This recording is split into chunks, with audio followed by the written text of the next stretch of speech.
Un viaggio mistico e religioso tra le chiese di Iglesias, la città e la sua costa, dedicato alla madre terra e alla propria madre scomparsa di recente. Avevo promesso che ti avrei portata lì, in cima a quel colle, per incontrarle personalmente. Eri entusiasta e felice di questo. Non sono riuscito nel mio intento. Mi hai salutato prima.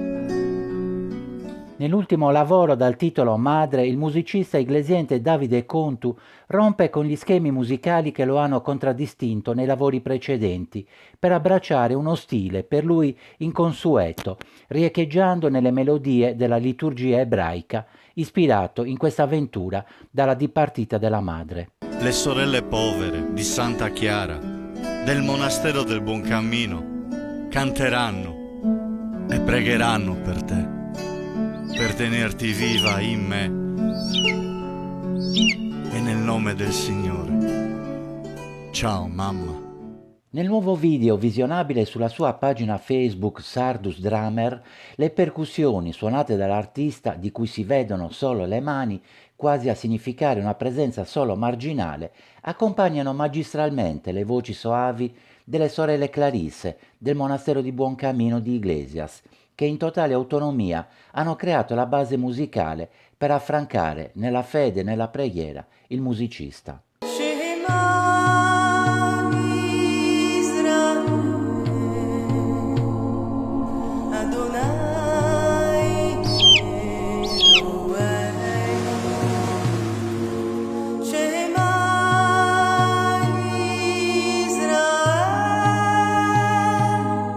Un filo invisibile lega il viaggio attraverso la cattedrale di Santa Chiara, la chiesa di San Francesco, la chiesa di Valverde e il monastero delle Clarisse, accompagnati dalla presenza della splendida aquila Zulema, alla scoperta di valori e sensazioni particolari in luoghi troppo spesso distrattamente osservati.